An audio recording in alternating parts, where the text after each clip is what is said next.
Resiliency is a very complex topic, and it is multifaceted. The resiliency by itself as a subject, it's multifaceted in areas like psychology, sociology, neuroscience, communication. It really gathers a lot, and it's sort of like intertwined with so many different areas of science.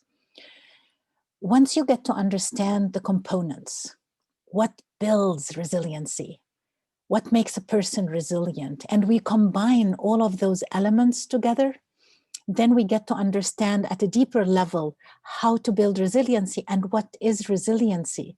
Some people are resilient and they can withstand a lot and tolerate a lot and just bounce back as if nothing happened. And other people would spend lifetime, in depression and in such a bad situation after a calamity or an adversity.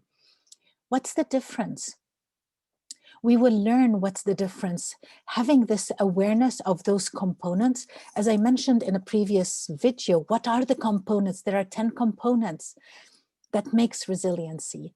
Once we're aware of those 10 components and we break them down, and then we take the process and the methodology of building the resiliency, taking every component, understanding it, dissecting it, making sure where do I fit, or where does that component fit in me? What's the level of that component within me? So when we look at those little pieces, break it apart, dissect it, make sure that we understand every single piece of it, then we're able to build it, learn it, learn it and build it. But at the same time, we understand when certain patterns can come in. Like, for example, if we're talking about determination. Determination is one of the components of resiliency. Now, with a determination, if I'm determined to do something, I know my level of determination and so on. If something comes up, like an old pattern of thinking, or which gives me some sort of self-doubt, or something that makes my determination level lessens or falls back, or sometimes even disappear.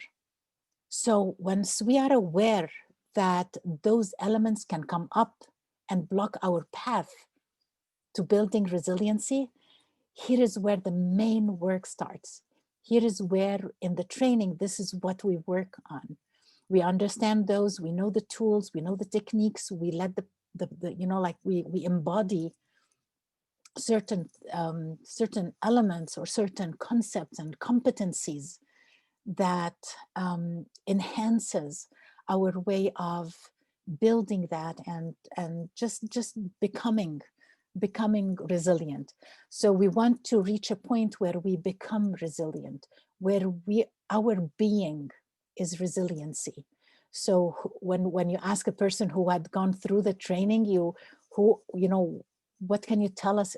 It's mainly, I am resilient. I am resiliency itself.